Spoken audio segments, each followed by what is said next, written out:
नमस्कार, grand news में आपका स्वागत है। मैं हूं शाहीन। ग्रैंड न्यूज की खबरों से पहले आइए नजर डालते हैं आज की हेडलाइंस पर।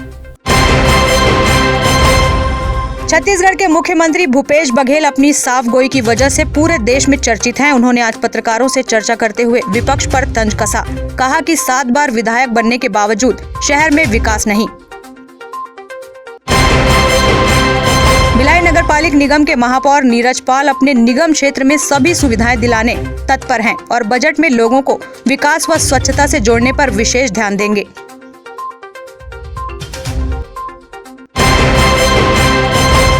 हर्बल गुलाल व रंग की बिक्री एसएचजी व सूर्योदय स्व सहायता समूह की महिलाओं ने की और 6000 के गुलाल की बिक्री की। 12 से 14 वर्ष के बच्चों के लिए कोरोना से बचाने टीकाकरण की शुरुआत आज से की गई। अब घर घर जाकर बच्चों को टीका लगाने पर ध्यान दिया जाएगा। ग्रैंड न्यूज में अब खबरें विस्तार से। प्रदेश के मुख्यमंत्री भूपेश बघेल आज पत्रकारों से चर्चा करते हुए बहुत ही साफ गोई के साथ सभी विषयों में अपनी राय दी। उन्होंने कहा कि जो शहर विकास के लिए कार्य नहीं कर पाए हैं, वे हमारे कार्यों का विरोध कर अपनी खींच ही मिटा रहे हैं। उन्होंने एक प्रश्न के उत्तर में कहा कि ताड़मेटला व मदनवाला की रिपोर्ट सदन में प्रस्तुत की जाएगी और जो भी दोषी होंगे उनके खिलाफ कड़ी कार्रवाई सरकार करेगी।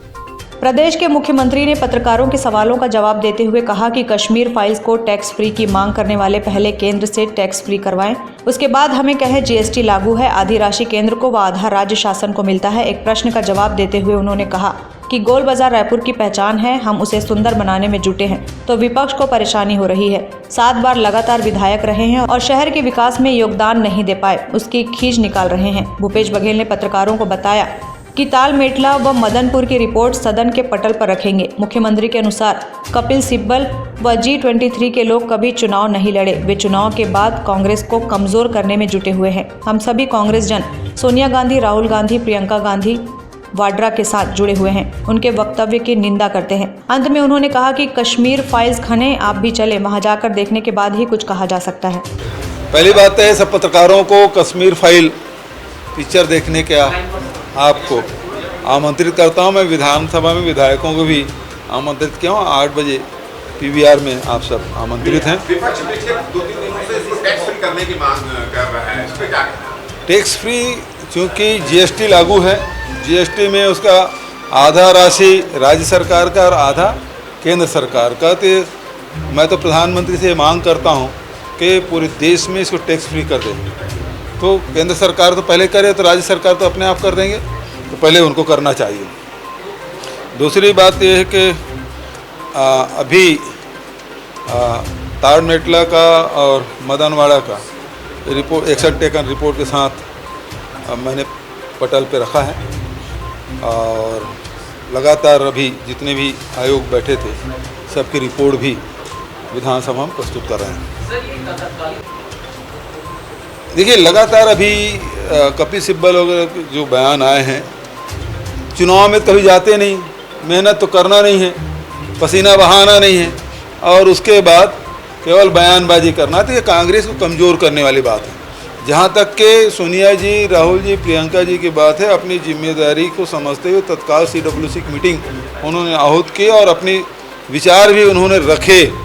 लेकिन जितने CWC के मेंबर हैं वो सब लोगों ने एक स्वर से कहा है कि चूँकि चुनाव घोषित हो चुका है, कार्यक्रम हो गया 31 मार्च तक के मेंबरशिप करना, उसके बाद बूथ के, ब्लॉक के, ज़िले के, प्रदेश के चुनाव होने हैं और वो कार्यक्रम भी घोषित हो गया है। तो इस शेड्यूल में कोई परिवर्तन नहीं किया जाना चाहिए और सोनिया जी के ऊपर पूरा विश्वास व्यक्त किए हैं।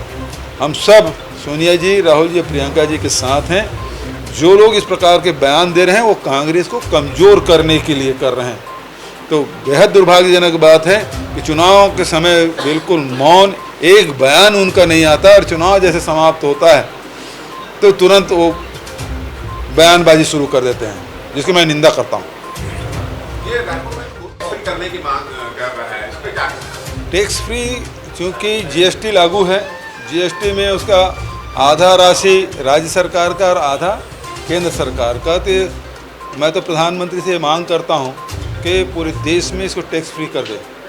तो केंद्र सरकार तो पहले करे तो राज्य सरकार तो अपने आप कर देंगे, तो पहले उनको करना चाहिए।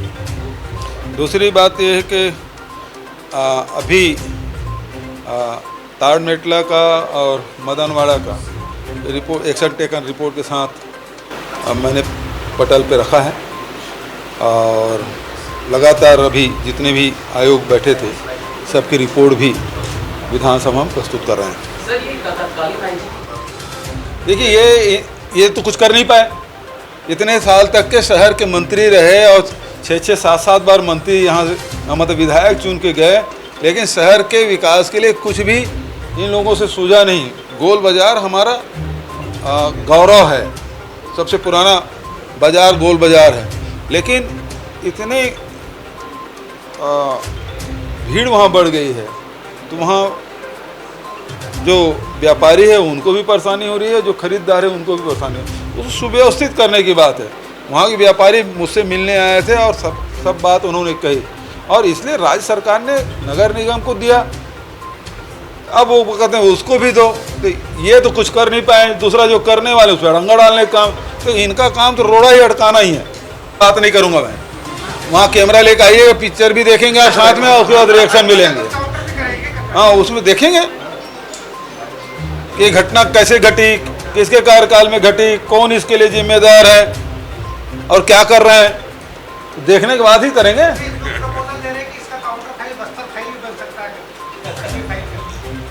देखिए बनाने पिक्चर बनाने वाले बहुत डायरेक्टर हैं, वो कब क्या बनाएंगे उसको तो हम लोग कह नहीं सकते, लेकिन जो बनी है अच्छी है बुरी है, इसमें और सुधार होना चाहिए था, ये चीज़ और दिखाई जानी चाहिए थी, तो वो तो देखने के बाद ही बता पाएंगे। ग्रैंड न्यूज के लिए अतुल शर्मा के साथ निखिल कुमार पाठक की रिपोर्ट। नगर पालिक निगम भिलाई के बजट को लेकर महापौर परिषद की आज आवश्यक बैठक आहूत की गई, जिसमें आयुक्त ने बजट में शामिल प्रावधानों से परिषद के पदाधिकारियों को अवगत कराया। नीरज पाल अपना पहला बजट इस वर्ष प्रस्तुत करेंगे, उसे लेकर आज MIC मेंबर की बैठक आहूत की गई। बैठक में आयुक्त प्रकाश कुमार सर्वे ने बजट में किए जाने वाले प्रावधानों से महापौर सहित उनके सदस्यों को अवगत कराया। महापौर परिषद के सदस्यों ने खुलकर चर्चा की। महापौर नीरज पाल ने ग्रैंड न्यूज से चर्चा करते हुए कहा कि सामान्य सभा में उसे प्रस्तुत किया जाएगा। आज 16 तारीख को बजट महापौर परिषद में आयुक्त महोदय द्वारा प्रस्तुत किया गया। महापौर परिषद में प्रस्तुत बजट में महापौर परिषद के सदस्यों ने अपने अपने सुझाव, अपने विचार उसमें प्रस्तुत किए। उनके सुझाव को जोड़ के आने वाले बजट बैठक जो सामान्य सभा में होगा उसमें बजट प्रस्तुत किया जाएगा। ग्रैंड न्यूज के लिए हर्ष कुमार सोनी के साथ निखिल कुमार पाठक की रिपोर्ट। मंगलवार की दोपहर दुर्ग के ग्राम सेवती में किसान उमाकांत दीक्षित की एक 5 एकड़ भूमि में फैले केले की फसल और स्प्रिंकल सिस्टम बोर्ड में आग लग गई, जिससे किसान को लगभग 25 लाख रुपए का नुकसान हो गया। दुर्ग के ग्रामीण क्षेत्रों में आग लगने की घटना दिन पर दिन बढ़ती जा रही है। पिछले दिनों किसान के खेत में रखे पैरावट में आग लगी, जिससे उसे हजारों रुपए का नुकसान हुआ और अभी ये आग पूरी तरह बुझी नहीं थी कि ग्राम सेवती के किसान उमाकांत दीक्षित के 5 एकड़ जमीन पर लगे केले की फसल और स्प्रिंकल सिस्टम बोर्ड में आग लग गई, जिससे किसान को लगभग 25 लाख रुपए का नुकसान हो गया। आग लगने की खबर जैसे ही किसान को लगी, तत्काल किसान ने फायर कंट्रोल रूम दुर्ग को सूचना दी। सूचना मिलते ही अग्निशमन दल को ग्राम बोरी के लिए रवाना किया गया और कड़ी मशक्कत के बाद आग पर काबू पाया गया। फिलहाल आग लगने का कारण अज्ञात है, लेकिन इस आग से किसान को 25 लाख रुपए की हानि हुई। मीडिया ने जब किसान से बात करना चाहा तो उसकी स्थिति ठीक नहीं होने से उसने कुछ भी कहने से इनकार कर दिया। ग्रैंड न्यूज के लिए दुर्ग से बीना दुबे की रिपोर्ट। होली पर्व को केमिकल मुक्त बनाने के लिए स्व सहायता समूह की महिलाओं द्वारा फूलों और सब्जियों से हर्बल गुलाल बनाया गया, जिसका विक्रय नगर निगम रिसाली में सभापति, MIC मेंबर व अधिकारियों को किया गया। समूह की महिलाओं द्वारा घंटे भर में ही लगभग 6000 रुपए का गुलाल निगम में विक्रय किया। होली पर केमिकल युक्त रंगों से होने वाली त्वचा की समस्याओं और एलर्जी से बचने के लिए SHG व सूर्योदय स्व सहायता समूह की महिलाओं द्वारा हर्बल कलर बनाया गया है, जिसे आज होली पूर्व निगम कार्यालय में बिक्री की गई। महिलाओं के इस उत्कृष्ट कार्य की सभी ने सराहना की। इसके अलावा महिलाओं द्वारा लस्सी व मिठाई भी बेचा गया। समूह के बारे में और कलर वगैरह जो बनाए हैं उसके बारे में। जी मैम, मैंने वही घाटा से आई हूँ मैडम। हम लोग महिला ग्रुप से हैं, सूर्योदय स्व सहायता समूह से हैं और मैं यहाँ पर हमारे ग्रुप के सहायता से, महिलाओं के सहायता से गुलाल बना के लाए हैं मैम। और उस गुलाल में हम लोग पालक भाजी के पत्ती को पीसकर और गेंदा के फूल को पीसकर और गुलाब के पत्ती उसमें मिक्स किए हैं और सेंट के लिए गुलाब का परफ्यूम डाले हैं। ये प्रोडक्ट पूरा हर्बल है। जी मैडम, ये पूरा प्रोडक्ट हर्बल है मैम, इसलिए स्किन में कोई खराबी नहीं लाएगी इससे। मैं SGH के गठन से बोल रही हूँ, रीना मिश्रा बोल रही हूँ। मैं अभी आई हूँ निगम में और गुलाल बनाई हूँ। मैं प्योर हर्बल का गुलाब बनाई हूँ, बीटरूट का, गाजर का, पालक का, धनिया पत्ती का, देसी गुलाब की पत्ती का मैं गुलाल बनाई हूँ। निगम में आई हूँ यहाँ पर देने के लिए। उसमें मिक्स क्या क्या करना है वो बता रही हूँ। पहले वो सारी चीज़ को मैं गरम कर ली, फिर उसका थोड़ा सा पानी निकाल के उसमें मैदा और अरारोट को भिगाने के बाद 10 मिनट सुखा ली पंखे में। सुखाने के बाद उसको मिक्सी में पीसने के बाद उसमें वेनिला एसेंस या रोज एसेंस जो आपको पसंद है वो डाल के फिर 10 मिनट आप पंखे के नीचे रख दीजिए, फिर पैकिंग कर लीजिए। बहुत अच्छा हर्बल पैक बनेगा। आप प्लीज़ यूज करके देखिए। केमिकल कुछ नहीं है, ना केमिकल है ना कुछ है उसमें। दही अरारोट से प्रॉब्लम तो नहीं होता इसके? नहीं, नो, वो खाने वाली चीज़ है। 3 भाग मैदा डाली, 1 भाग अरारोट डाली, पूरा अरारोट नहीं डाली। ग्रैंड न्यूज के लिए पूजा इंदौरिया की रिपोर्ट। पल्स पोलियो अभियान में उत्कृष्ट कार्य करने वाली ANM और मितानिनों को राष्ट्रीय टीकाकरण दिवस के मौके पर महापौर ने सभी महिलाओं को सम्मानित किया। नगर पालिक निगम के द्वारा आजादी के अमृत महोत्सव के अंतर्गत निगम सीमांतर्गत शहर में पल्स पोलियो अभियान में उत्कृष्ट कार्य करने वाली ANM मितानिनों व शहरी स्वास्थ्य कार्यकर्ताओं का राष्ट्रीय टीकाकरण दिवस के मौके पर निगम के डाटा सेंटर सभागार में महापौर धीरज बाकलीवाल ने सम्मानित किया, जिसमें उत्कृष्ट कार्य करने वाली मितानिन बहनें सम्मानित हुई। सम्मान पाकर सभी के चेहरों पर एक अलग खुशी देखने को मिली। सम्मान समारोह में दुर्ग नगर निगम के अधिकारी, कर्मचारियों सहित सभी पार्षद व MIC मेंबर प्रमुख रूप से उपस्थित रहे।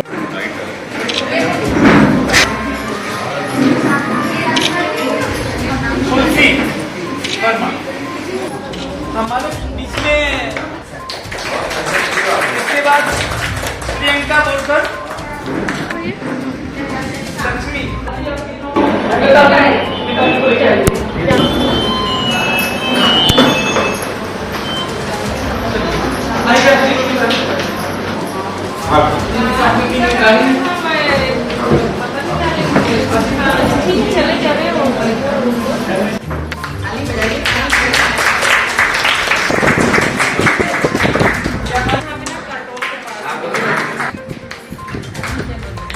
ग्रैंड न्यूज के लिए दुर्ग से वीना दुबे की report.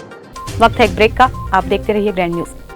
Chhattisgarh chamber of commerce के दुर्ग जिला युवा अध्यक्ष नियुक्त किए जाने पर रवि केवल तानी जी को हार्दिक बधाई एवं शुभकामनाएं। विनीत राजा बेदी, संदीप बख्शी, आशीष अग्रवाल, राहुल पाटिल, आशीष जोशी, बंटी सवानी, रवि सागर व अजित सिंह। ब्रेक के बाद आपका स्वागत है। आजीविका मिशन के तहत रिसाली क्षेत्र की महिलाओं और किसानों को स्वावलंबी बनाने के लिए निगम के माध्यम से रोजगार के अवसर प्रदान किए जा रहे हैं, जिसके लिए नेवई व रुआ बांधा के बाद रिसाली निगम प्रशासन ने दूरस्थ वार्ड डुंडेरा में किसानों से गोबर खरीदना शुरू कर दिया है। रिसाली निगम क्षेत्र की ग्रामीण महिलाओं को आत्मनिर्भर बनाने और किसानों से गोबर खरीदकर उन्हें मुनाफा कमाने का अवसर निगम प्रशासन द्वारा प्रदान किया जा रहा है। शासन ने महिलाओं को आत्मनिर्भर बनाने के लिए एक प्लेटफॉर्म तैयार किया है, जिसके माध्यम से महिलाएं गोबर से खाद, छेना, गौ कोष्ठ तैयार कर लाभान्वित हो सकती हैं और पशुपालक किसान गोबर के माध्यम से जीविकोपार्जन के लिए सामान तैयार कर सकते हैं। गौठान की महिलाओं को स्वावलंबी बनाने के लिए 40 महिलाओं का समूह गठित किया गया है। इस अवसर पर MIC सदस्य सोनिया देवांगन, ईश्वरी साहू, पार्षद रोहित धनकर, डॉक्टर सीमा साहू, पूर्व एल्डरमैन तरुण बंजारे आदि उपस्थित थे।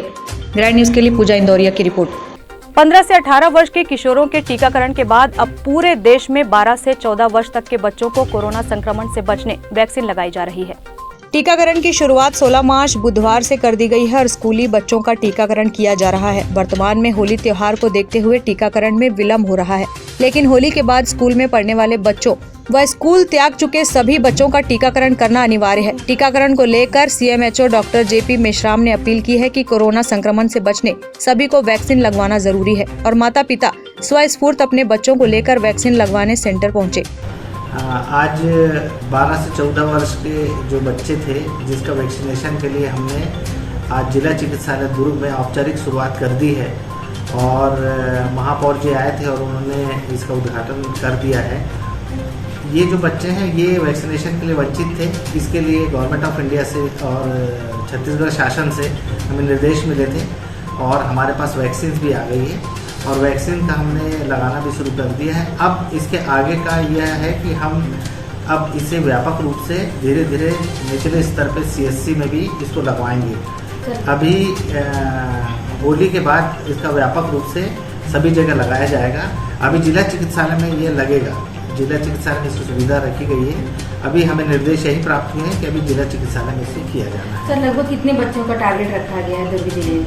अभी हमारे पास जो आया है वो हमने 80,000 के करीब बच्चे हैं जिनको हमें लगाना है, तो हमने टारगेट ले लिया है और इसको हम जल्दी से जल्दी इतने सारे बच्चों को हम लगवा देंगे। अभी दिशा निर्देश आए हैं कि सभी बच्चों को लगाना है, वो किसी भी स्कूल के हैं। हम सब स्कूलों से अभी उसके बारे में भी पूछ रहे हैं और जो बच्चे पढ़ने नहीं जाते उन बच्चों के जो शाला त्यागी भी बच्चे रहते हैं उनका भी हम पता लगा के उनका भी वैक्सीनेशन करेंगे। सर जिस तरीके से अभी 12 से 15 साल के राज्य सरकार को कोई भी तो कौन कौन सी वैक्सीन लगेगी बच्चों को? अभी कॉर्बेवैक्स करके नई वैक्सीन आई हुई है। पहले जो 2 वैक्सीन लग रही थी उससे अलग वैक्सीन है और ये काफ़ी अच्छी वैक्सीन है और इसका फ़ायदा भी बहुत है। और हम और आप सभी लोग इस चीज़ से बहुत वाकिफ़ हो गए हैं कि कोविड में वैक्सीनेशन क्यों ज़रूरी है। हम सभी लोगों को ये मालूम है कि वैक्सीनेशन लगाने के बाद ही बहुत सारे लोग अपने आप को बचा पाए हैं। तो मैं ये जनता से अपील भी करना चाहूँगा कि सभी लोग अपने बच्चों की और जितने और भी बच गए हैं सेकेंड डोज वाले या बूस्टर डोज वाले बच गए हैं, कृपया वो भी अपना वैक्सीनेशन ज़रूर करवाएं ताकि हम सभी लोग को इस बीमारी से बचा सकें। ग्रैंड न्यूज के लिए वीना दुबे की रिपोर्ट। दुर्ग स्थित शासकीय पॉलिटेक्निक कॉलेज में आउटकम बेस्ट योजना के तहत कोरोना काल के बाद पहली बार फैकल्टी ट्रेनिंग प्रोग्राम का आयोजन 21 से 25 मार्च तक किया जा रहा है, जहां पर पूरे छत्तीसगढ़ के फैकल्टीज को ट्रेनिंग के लिए खास ट्रेनर हैदराबाद, चेन्नई सहित भारत के विभिन्न प्रांतों से यहां पहुंचेंगे, जिसको लेकर के ग्रैंड न्यूज संवाददाता वीना दुबे ने इस प्रोग्राम से जुड़े हुए कुछ लोगों से बातचीत की और जानना चाहा कि कैसे इस आयोजन का लाभ यहाँ के फैकल्टी सहित बच्चों को भविष्य में मिलेगा। पॉलिटेक्निक कॉलेज छत्तीसगढ़ के द्वारा छात्रों के भविष्य को देखते हुए एक काफ़ी अच्छा आयोजन किया जा रहा है जो 21 मार्च से 25 मार्च तक पॉलिटेक्निक कॉलेज में ही चलेगा। इस कार्यक्रम को लेकर के हमने यहाँ पॉलिटेक्निक कॉलेज के प्राचार्य और कुछ प्रोफेसर से बातचीत की, जिन्होंने जो कार्यक्रम आयोजित होने वाले उसके विषय में जानकारी दी और किस तरीके से ये कार्यक्रम ऑर्गेनाइज किया जाएगा, कहाँ कहाँ से लोग इसमें शामिल होंगे, उसे देखते हुए हमें सर थोड़ी सी जानकारी देंगे। आइए हम उनसे बात करते हैं और पूछते हैं कि ये किस तरह का कार्यक्रम है। के प्राचार्य पांडे सर जी मौजूद हैं, आइए हम उनसे बात करते हैं और पूछते हैं कि किस तरह का कार्यक्रम है और ये कॉन्सेप्ट उनके दिमाग में कहाँ से आया। सर बताएंगे ये किस तरह का आयोजन है, कितने दिनों का आयोजन है? ये 5 दिवसीय एक कार्यक्रम यहाँ आयोजित कर रहे हैं आउटकम बेस्ड एजुकेशन का। ये बेसिकली BIT कॉलेज से एक प्रस्ताव आया था कि BIT कॉलेज इसको ऑर्गेनाइज करना चाहता है पॉलिटेक्निक फैकल्टीज़ के लिए, इसीलिए उन्होंने ये प्रस्ताव रखा कि आपके यहाँ का वेन्यू रखा जाए, तो हमने उसमें सहमति प्रदान की। और उसका एडवांटेज ये है कि पॉलिटेक्निक में यदि ये कार्यक्रम आयोजित किया जाएगा तो इसमें हमको एक्रेडिशन के लिए क्या क्या कार्यवाही किया जाना है पॉलिटेक्निक्स को, सबको उसकी जानकारी इसमें प्रदान की जाएगी। तो वो जानकारी दुर्ग पॉलिटेक्निक के लिए भी इसलिए आवश्यक है क्योंकि हम भी उसमें एक्रेडिशन में जाना चाहते हैं, जो कि AICT की बहुत आवश्यक रिक्वायरमेंट्स में से एक है। इस कार्यक्रम के अंतर्गत प्रदेश के जितने भी पॉलिटेक्निक हैं शासकीय अशासकीय, उसके सभी पार्टिसिपेंट्स भाग ले रहे हैं 5 दिवसीय कार्यक्रम। सर ये कॉन्सेप्ट कैसे आप लोगों के दिमाग में आया और ये छत्तीसगढ़ का पहला बड़ा आयोजन है, इसे लेकर के किस तरह की तैयारियां आप लोगों के द्वारा की जा रही हैं? ये कॉन्सेप्ट एक्चुअली AICT की कंडीशंस के कारण है और एक्रेडिशन का फ़ायदा ये है कि एक्रेडिशन जिस इंस्टीट्यूट को मिल जाता है उसके बाद वहाँ के डिग्री या डिप्लोमा की मान्यता ना सिर्फ देश के हर कोने में बल्कि विदेश में भी उसको प्राप्त होती है। उसके बाद विद्यार्थियों को एक्रेडिटेड इंस्टीट्यूट से निकले हुए विद्यार्थी देश और विदेश में उसका रिकग्निशन होता है उनकी डिग्री और डिप्लोमा का, उसके माध्यम से उनको जॉब भी मिलता है बाहर भी और देश में भी, और आगे की यदि शिक्षा प्राप्त करना है तो उसका भी वो लाभ ले सकते हैं। तो ये विद्यार्थियों के लिए हित में है, इसीलिए इसकी हमने आयोजन किया है। जी, सर ने अभी हमें बताया कि किस तरह से बच्चों के भविष्य के लिए ये जो कार्यक्रम आयोजित होने वाला है वो काफ़ी उज्जवल साबित होने वाला है। आइए अब हम यहाँ पर और कुछ प्रोफेसर मौजूद हैं, उनसे बातचीत करते हैं और पूछते हैं कि उन्होंने किस तरीके से कार्यक्रम को लेकर के तैयारी की है। बीआईटी दुर्ग से डॉक्टर नायर से बात करने जा रहे हैं। आइए उनसे हम पूछते हैं कि ये बच्चों के भविष्य के लिए जो ये कार्यक्रम आयोजित हो रहा है वो कितना अच्छा साबित होगा, कितना बेनिफिट इसमें बच्चों को मिलेगा। जी मैडम, बताएंगी कि बच्चों के लिए किस तरह से आप उन्हें मोटिवेट करेंगी और उनके लिए ये कार्यक्रम कहाँ तक अच्छा साबित होगा उनके भविष्य के? ये 5 days फैकल्टी डेवलपमेंट प्रोग्राम अभी रीजन में, छत्तीसगढ़ रीजन में जो पॉलीटेक्निक्स है, गवर्नमेंट पॉलीटेक्निक्स है, वहाँ का फैकल्टीज़ के लिए ऑर्गेनाइज किया जा रहा है। AICTE का मार्गदर्शक स्कीम है, उसमें BIT इस मार्गदर्शक for different engineering colleges. So BIT के मार्गदर्शन स्कीम में 10 इंजीनियरिंग कॉलेजेस है और प्रदेश का छत्तीसगढ़ का पॉलीटेक्निक कॉलेजेस है। तो ये जो ऑफलाइन FDP, ये अभी कोरोना के बाद अभी पहली बार एक ऑफलाइन FDP ऑर्गेनाइज कर रहा है। तो उसमें 36 पॉलीटेक्निक, उसमें डिफरेंट पॉलीटेक्निक से काफ़ी सारा फैकल्टीज़ जो है वो इसमें पार्टिसिपेट करेंगे। हम अबाउट 40 पार्टिसिपेंट्स का एक्सपेक्टेंसी रख रहा है। सो ये 5 days प्रोग्राम इज़ ऑर्गेनाइज्ड और speakers from different parts of the country आएंगे यहाँ, इसी वेन्यू यहाँ पे है गवर्नमेंट पॉलीटेक्निक में। और ये 5 दिन में they will be giving the speech on different topics based on outcome based education.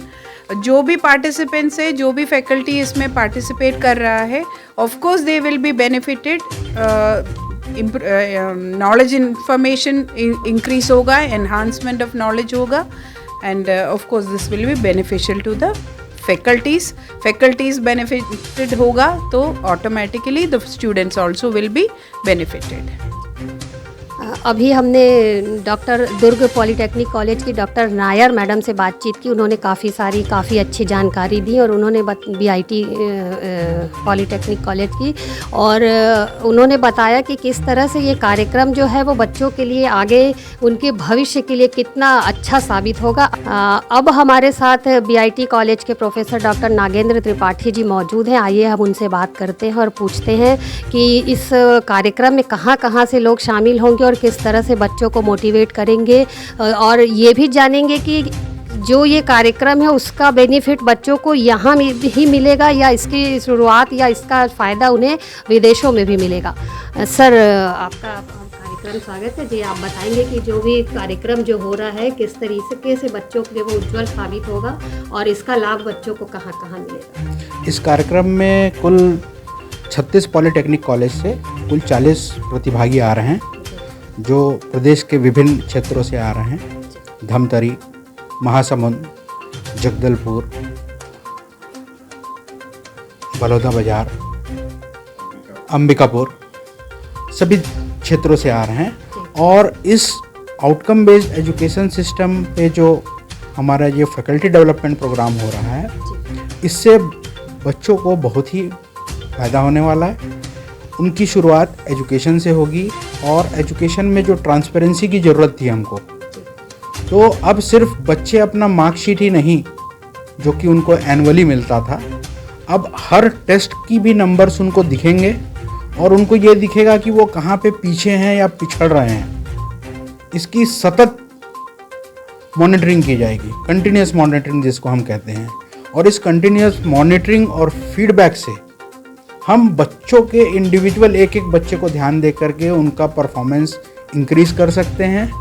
और जो डिग्री यहाँ से मिलेगी उनको एक्रीडेटेड संस्था से, वो डिग्री की मान्यता न सिर्फ भारत में अपितु विदेशों में भी उसकी मान्यता है।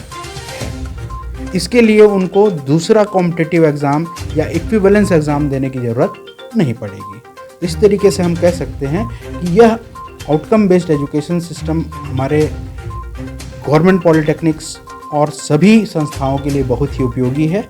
इससे संस्था के साथ साथ छात्रों का भविष्य भी उज्जवल होगा। सर, अभी तक कितने आवेदन आ चुके हैं, कितने लोग इसमें शामिल होने की संभावना और अब तक कितने हो चुके हैं? अभी तक हमारे यहाँ 30 लोगों का आवेदन आ चुका है आज तक, और आने वाले 2 से 3 दिनों में हमें पूर्ण विश्वास है कि पूरे 40 प्रतिभागी इसमें भाग लेंगे और इसका लाभ लेंगे। क्योंकि छत्तीसगढ़ में ये पहला आयोजन है सर, तो इसे लेकर के आप लोगों को मतलब किस तरीके से तैयारियां कर रही हैं, या पॉलिटेक्निक कॉलेज के जो पांडे सर हैं वो किस तरीके से आप लोगों को मोटिवेट कर रहे हैं, कार्यक्रम को की तैयारियां जो हैं वो किस तरीके, पूरी रूपरेखा क्या होगी? कोरोना के बाद ये पहला बड़ा कार्यक्रम है छत्तीसगढ़ में कह सकते हैं हम, और इस कार्यक्रम की विशेषता ये है कि यह प्रदेश का पहला कार्यक्रम है जहां एक इंजीनियरिंग संस्था एक पॉलिटेक्निक संस्था के साथ मिलकर कॉमन गोल के लिए, एक सामान्य उद्देश्य की प्राप्ति के लिए एक फैकल्टी डेवलपमेंट प्रोग्राम कराया जा रहा है। और इसके लिए हमें निरंतर सहयोग मिल रहा है मार्गदर्शक योजना के संयोजक डॉक्टर अरुण अरोड़ा सर और प्रेम प्रकाश पांडे सर, प्राचार्य गवर्नमेंट पॉलिटेक्निक कॉलेज दुर्ग।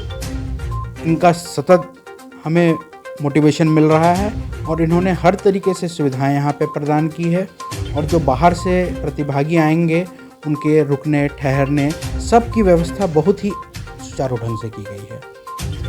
तो ये थे हमारे साथ बीआईटी कॉलेज के और पॉलिटेक्निक कॉलेज के कुछ प्रोफेसर जिन्होंने अपने अनुभव को हमारे साथ साझा किया, और जो कार्यक्रम 21 तारीख से 25 तारीख तक जो कार्यक्रम आयोजित होने जा रहा है उसकी जानकारी हमें दी। कार्यक्रम के माध्यम से उन्होंने बताया कि इस कार्यक्रम में छत्तीसगढ़ के बाहर से भी जो ट्रेनर आ रहे हैं उन्हें यहाँ पर ट्रेनिंग दी जाएगी, और वो ट्रेनिंग फिर लेने के बाद वो उस ट्रेनिंग को छात्रों तक पहुँचाएंगे और उसका लाभ भविष्य में छात्रों को ज़रूर मिलेगा, ऐसी उम्मीद जताई जा रही है। और कार्यक्रम जो है वो वृहद पैमाने में होगा। छत्तीसगढ़ का ये पहला कार्यक्रम होगा जो कि जिसे पॉलिटेक्निक कॉलेज को ही चुना गया है इस कार्यक्रम के लिए, और ऐसी इसमें 40 लोगों के सम्मिलित होने की संभावना जताई जा रही है, जो कि अपने आप में काफ़ी बड़ी बात है, काफ़ी बड़ी उपलब्धि है। चूँकि ये छत्तीसगढ़ का पहला कार्यक्रम है और पॉलिटेक्निक कॉलेज को इसके लिए चुना गया है, तो ये पॉलिटेक्निक कॉलेज के लिए वास्तव में गर्व की बात है। अब आने वाले समय में ये देखना होगा कि जो ये 5 दिवसीय कार्यक्रम होगा वो किस तरीके से होगा, किस तरीके से आयोजित किया जाएगा, और इसमें कितना लाभ जो है छात्रों को मिलेगा, और जो प्रोफेसर बाहर से आ रहे हैं वो किस तरह से बच्चों को मोटिवेट करेंगे। ग्रैंड न्यूज़ के लिए दुर्ग से मैं वीना दुबे। दुर्ग पुलिस नारकोटिक सेल में नशीली दवाओं का जखीरा बरामद किया गया है। वरिष्ठ पुलिस अधीक्षक के निर्देश पर नशा मुक्ति अभियान के तहत यह कार्रवाई की गई है। थाना खुर्सीपार नारकोटिक्स टीम एवं सिविल टीम द्वारा संयुक्त रूप से की गई इस कार्रवाई में आरोपियों के कब्जे से अलग अलग तकरीबन 67,056 नशीले टैबलेट एवं कैप्सूल, जिसकी कीमत 30 लाख रुपए आंकी गई है। अवैध नशा कारोबारियों एवं नशे के सौदागरों के विरुद्ध ऑपरेशन मुक्ति के तहत दुर्ग पुलिस द्वारा लगातार प्रभावी कार्रवाई की जा रही है। इसी तारतम्य में खुर्सीपार क्षेत्र में मुखबिर से सूचना प्राप्त हुई थी कि अवैध नशीली गोलियों की खरीदी बिक्री का कारोबार चल रहा है, जिसके बाद पुलिस टीम द्वारा मेडिकल स्टोर के आसपास की दुकानों की आड़ में सादी वर्दी में टीम के अधिकारी कर्मचारी अपनी पहचान छुपाकर बैठे हुए थे कि तभी तकरीबन 8:30 बजे एक रेड ब्लैक कलर की होंडा ड्रीम मोटरसाइकिल क्रमांक CG0780 4209 में सवार 2 व्यक्ति वहां पर आए, और तभी एक महिला भी चुनरी से अपना मुंह बांधे हुए वहां पर आई। कुछ देर पश्चात अजय मेडिकल स्टोर का संचालक अपनी दुकान से बारी बारी से 4 कार्टून के डिब्बे दुकान से बाहर निकाला और मोटरसाइकिल में आए दोनों युवक तथा महिला को कार्टून में रखे नशीली टैबलेट व कैप्सूल के डिब्बे दिए। इसके बदले में पैसा भी लिया। इसी दौरान आसपास उपस्थित पुलिस टीम के द्वारा घेराबंदी कर नशीले टैबलेट एवं कैप्सूल भारी मात्रा में पकड़े गए। जब्त की गई नशीली दवाओं की कीमत 30 लाख रुपए बताई गई है। एडिशनल एसपी संजय ध्रुव ने इस मामले में जानकारी देते हुए बताया है कि आरोपी राकेश वर्मा जग्गू उर्फ जागेश्वर, अजय अग्रवाल, शफक बानो और नितिन सिम्मी काफी समय से मादक पदार्थों के कारोबार में संलिप्त थे, और आज की इस कार्रवाई में तकरीबन 67,056 नशीले टैबलेट एवं कैप्सूल बरामद किया गया है। आगे भी नारकोटिक्स विभाग द्वारा इस तरह की कार्रवाई जारी रहेगी। होली का त्यौहार जिसके तारतम्य में एसएसपी महोदय के द्वारा नारकोटिक सेल और खुर्शीपार थाने की टीम को पृथक से लगाया जाता है कि होली को देखते हुए यदि इस प्रकार की गतिविधियां पाई जाती हैं तो उनको राउंड अप करें। उसी पर से हम लोगों ने 5 आरोपियों को, जिसमें एक महिला आरोपियां हैं, और उनसे 67,000 टैबलेट्स, नशे के टैबलेट्स को जब्त किया है। और इसमें पूरा चैन हम लोगों ने चैन को ख़त्म किया है। जहाँ से माल सप्लाई होता था, मेडिकल संचालक के बाद जो नीचे के पैडलर थे उन सबको, तो इसमें एक पूरा चैन हम लोगों ने क्रैक किया है और लगभग 30 लाख के रुपए के टैबलेट्स मार्केट रेट में उसको रिकवर किया है। ये एक अच्छी सफलता है होली से पहले। निश्चित तौर पर होली को देखते हुए हम अपनी कार्रवाई को और तेज करेंगे अभी, जो कि होली को शांतिपूर्वक मनाया जाना है और दुर्ग पुलिस इसके लिए प्रतिबद्ध है। होली के बाद भी इस प्रकार की गतिविधियों के खिलाफ हमारी कार्रवाई लगातार जारी है। ग्रैंड न्यूज के लिए भिलाई से अतुल शर्मा के साथ वीना दुबे की रिपोर्ट। वरिष्ठ पुलिस अधीक्षक बद्री नारायण मीणा के आदेश पर अराजक तत्वों के खिलाफ पुलिस धरपकड़ की कार्रवाई जारी कर रही है। छावनी थाना अंतर्गत 3 युवकों को चाकू लेकर घूमते हुए पुलिस ने धर दबोचा। खुर्सीपार थाना प्रभारी दुर्गेश शर्मा ने ग्रैंड न्यूज को बताया कि आदतन आरोपियों को चिन्हित कर उन्हें समझाइश दी जा रही है। उन्होंने बताया कि असामाजिक तत्वों के खिलाफ कार्रवाई लगातार की जाती रहेगी, जिससे होली का पर्व शांति के साथ संपन्न कराया जा सके। अभी होली का त्यौहार है सामने और वरिष्ठ अधिकारियों के निर्देशानुसार की अपराध पर अंकुश लगाया जाए, होली पर कोई गंभीर अपराध न हो, कि निर्देश प्राप्त होने पर वरिष्ठ अधिकारियों के आदेशानुसार थाना क्षेत्र में जितने भी चाकूबाज है, तलवारबाज है, उनके विरुद्ध लगातार बंदिश लगाने के लिए कार्रवाई की जा रही है। आज 3 लोगों को गिरफ्तार किया गया है। उनका नाम? तीनों के विरुद्ध कार्रवाई की जा रही है। 25 एक्ट के तहत तीनों लोगों के विरुद्ध कार्रवाई की जा रही है। तो तीनों के पास तो चाकू मिला है, जो अवैध तरीके से लेके घूमते रहते थे, वही चाकू जब्त किया गया। ग्रैंड न्यूज के लिए हर्ष कुमार सोनी के साथ निखिल कुमार पाठक की रिपोर्ट। शंकराचार्य महाविद्यालय में आज बुधवार को छात्र छात्राओं ने झूमकर होली खेली। इस दौरान सभी विद्यार्थी एक दूसरे को रंग गुलाल से सराबोर कर रहे थे, वहीं नाचते ठुमकते हुए खुशी जाहिर कर रहे थे। जैसे कि सबको पता है कि हिंदू सनातन धर्म शुरुआती समय से ही समाज में एकता और एकजुटता लाने का प्रयास करता रहा है। अभी के समय में रंगों के आधार पर समाज को अलग अलग भागों में बांटा जा रहा है। हमारा यह जो त्यौहार है, लोक पर्व और आस्था का जो त्यौहार है, इस त्यौहार से अलग अलग रंगों से होली खेलकर हम ये समाज को संदेश देना चाहते हैं कि रंगों के आधार पर हम समाज को नहीं बांट सकते। विद्यार्थी जो होते हैं, छात्र आज नहीं कल का भविष्य होता है देश का। हम सभी युवा मिलकर, हम सभी छात्र मिलकर आने वाले समय में समाज में एकजुटता लाएंगे और होली एक स्नेह का, प्रेम का त्यौहार होता है, इसका समाज को हम शंकराचार्य महाविद्यालय से पास आउट हुआ।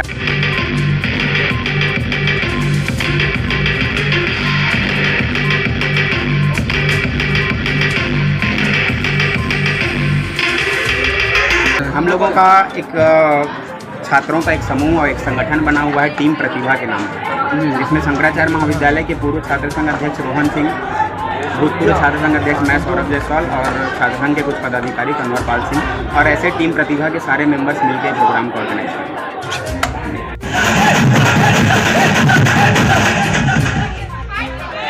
ग्रैंड न्यूज की खबरों में फिलहाल इतना ही। अब इजाजत दीजिए, नमस्कार।